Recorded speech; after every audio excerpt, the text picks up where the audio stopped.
Hello everyone, commerce अध्ययन में हम देखने वाले हैं ऑडिटिंग, जो आपकी बीकॉम एंड बीबीए का सब्जेक्ट है। उसमें जो आपका चैप्टर है प्रिंसिपल्स एंड प्रॉब्लम्स। इसमें आज के इस वीडियो में हम देखेंगे fraud and types of fraud क्या होता है।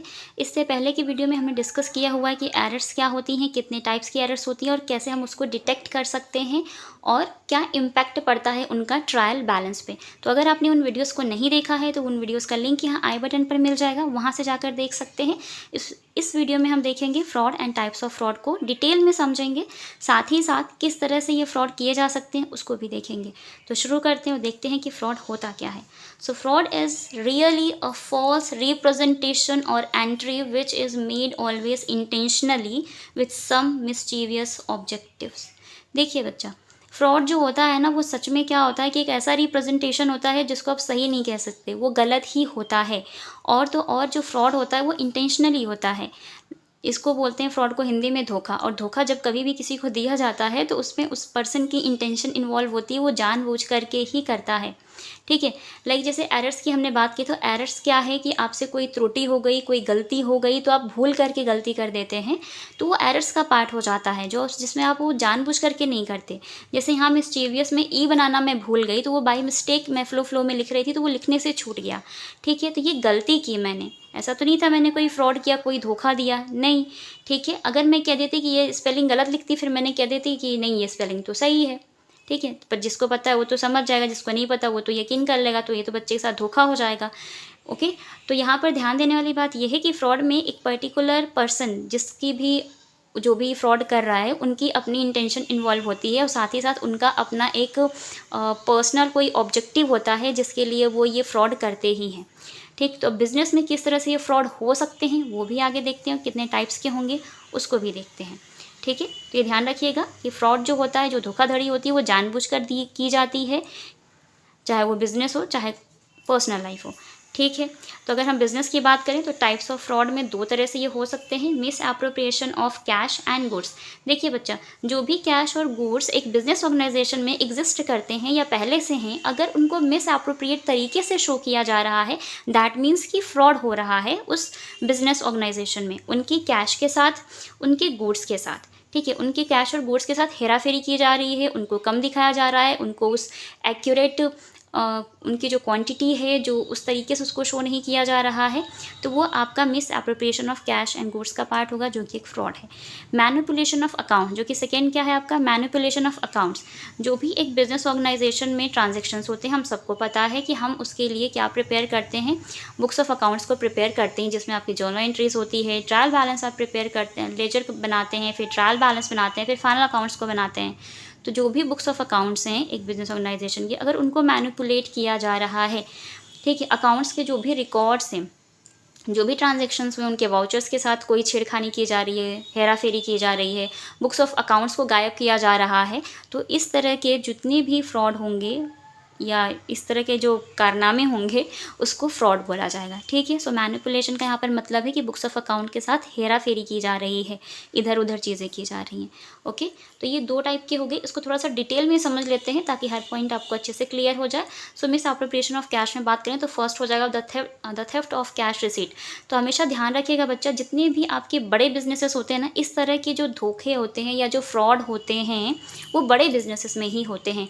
क्यों? क्योंकि जो आपका बिजनेस ऑर्गेनाइजेशन के जो ओनर हैं, उनका साथ में जो उनके कैश को हैंडल कर रहे हैं, जो उनके बुक्स ऑफ अकाउंट्स को हैंडल कर रहे हैं, उनके बीच में बहुत क्लोज रिलेशनशिप नहीं होता, वो एक दूसरे को इतने अच्छे से जानते नहीं, उनकी बात नहीं हो पाती।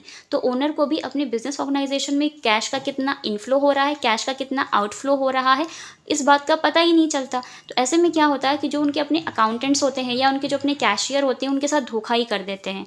ठीक, कैश के साथ इधर उधर कर देंगे, कैश कम हो गई उसको किसी भी रीज़न से कम करके दिखाएंगे, लाइक चोरी हो गई या कहीं पर फालतू का पेमेंट हो गया, इस तरीके से वो शो कर सकते हैं। ठीक है, and the theft of cheques and other negotiable instruments. बच्चा, नेगोशिएबल इंस्ट्रूमेंट्स आपको पता होंगे, जैसे बिल ऑफ एक्सचेंज आपने पढ़ा हुआ है, प्रोमिसरी नोट्स पढ़े हुए हैं, पहले के टाइम में चलती थी आपकी हुंडी, है ना, तो और चेक्स हो गए।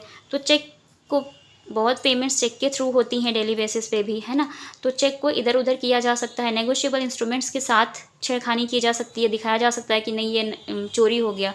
हो सकता है कि उस बिल का बिल को अकाउंटेंट नहीं रख लिया हो, चुरा लिया हो, या फिर जो उनके एम्प्लॉयज़ हैं उन्होंने कुछ ऐसा कर दिया हो और पेमेंट खुद ले लिया हो, तो कुछ भी हो सकता है। ठीक है, किसी भी रीज़न की वजह से वो कैश के साथ छेड़खानी कर सकते हैं और इस तरह के जो कारनामे हैं वो फ्रॉड की लिस्ट में आते ही हैं। ठीक है, so payment made to fictitious creditors और वर्कमैन।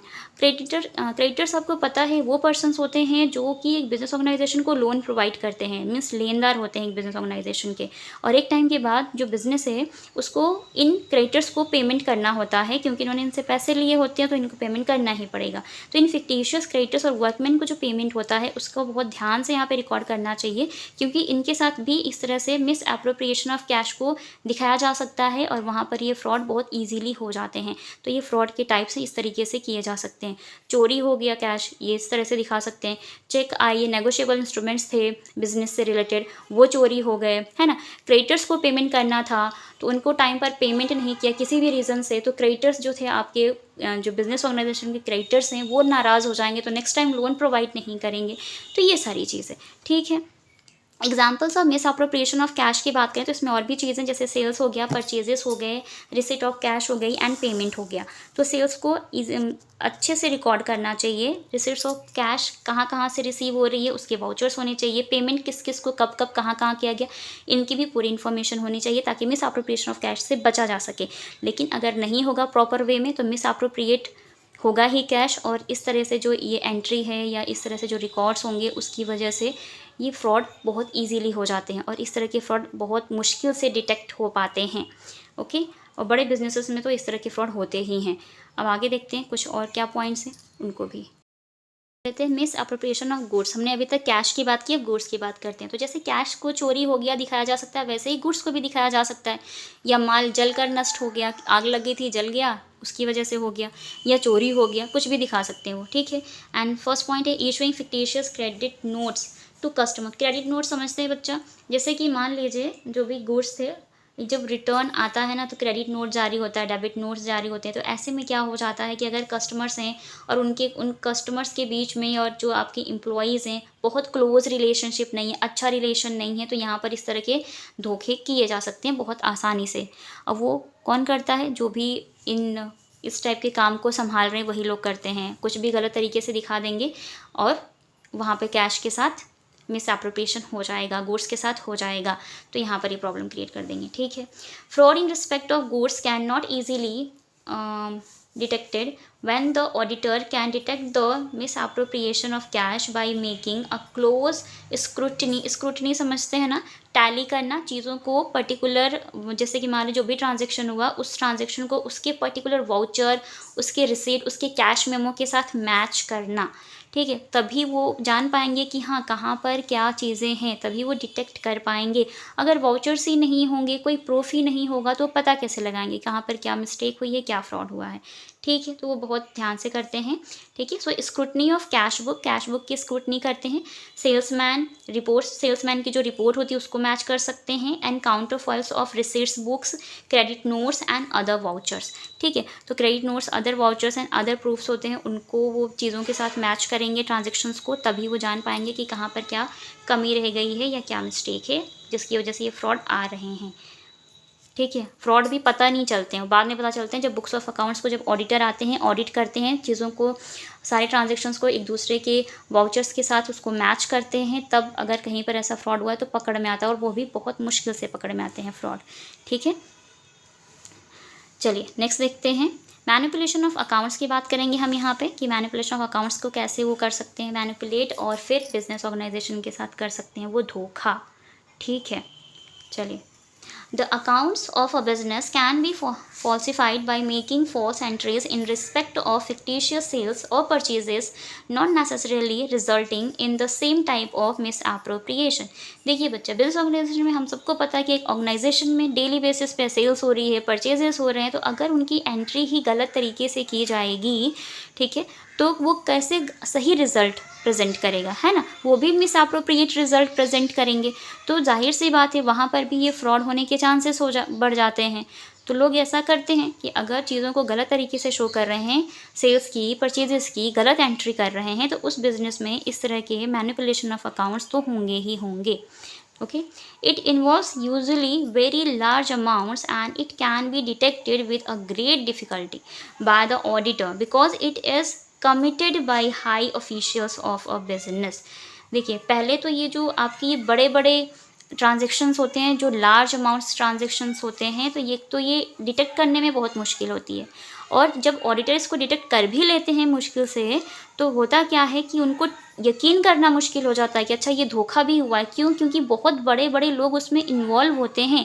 कंपनी के जो मैनेजर्स होते हैं, जो अकाउंटेंट्स होते हैं, सीए होते हैं, वो इन्वॉल्व होते हैं, तो उनको यकीन नहीं हो पाता कि इस तरह के फ्रॉड किए जा सकते हैं। क्योंकि कमिटेड हो गया ना, उन्होंने कह दिया कि अरे सर ये सही है ट्रांजैक्शन, ये वाउचर सही है, सारी चीज़ें अप्रोप्रिएट हैं, तो वो फिर नहीं बोल सकते वहाँ पर ज़्यादा कुछ। ठीक है, तो बहुत प्रॉब्लम आ जाती है। नेक्स्ट देखते हैं, there are normally 2 objective behind this type of fraud. तो इस टाइप के फ्रॉड में जो अकाउंट्स वाला है, वहाँ पर 2 ऑब्जेक्टिव्स होते हैं इन फ्रॉड को करने के। तो पहला है वो आपका showing more profits than the actual ones. देखिए, ज़्यादा प्रॉफिट शो करने के चक्कर में, लाइक मान लीजिए एक्चुअल प्रॉफिट एक बिजनेस ऑर्गेनाइजेशन का ईयरली 1 करोड़ है, अब वो ज़्यादा दिखाना चाहते हैं 2 करोड़। तो इस वजह से भी, इस ऑब्जेक्टिव की वजह से भी वो ऐसा करते हैं। तो ये तो धोखा हुआ ना। आप पब्लिक को, अपने लैंडर्स को, अपने क्रेडिटर्स को, अपने इन्वेस्टर्स को गलत मैसेज दे रहे हैं, गलत फाइनेंशियल पोजीशन को दिखा रहे हैं उन्हें। ठीक है, तो ये फ्रॉड हो गया। सेकेंड है showing less profits than the actual ones. देखिए, पहले तो या तो ज़्यादा दिखा रहे हैं आप अपने प्रॉफिट को, सेकेंड या तो आप अपने प्रॉफिट को कम दिखा रहे हैं। दोनों ही फ्रॉड की कैटेगरी में आता है। और ये किस टाइप का फ्रॉड हो जाएगा? मैनिपुलेशन ऑफ अकाउंट्स का पार्ट हो जाएगा। यकीन करती हूँ इस वीडियो में आपको fraud and types of fraud समझ में आ गया होगा, हर एक पॉइंट अच्छे से क्लियर हुआ होगा। वीडियो अच्छी लगी हो तो लाइक ज़रूर कीजिएगा, कमेंट सेक्शन में कमेंट करके ज़रूर बताइएगा आपको नेक्स्ट वीडियो किस टॉपिक पर चाहिए। आज के इस वीडियो में इतना ही, तो मिलते हैं नेक्स्ट वीडियो में। तब तक के लिए take care and thank you so much for watching this video.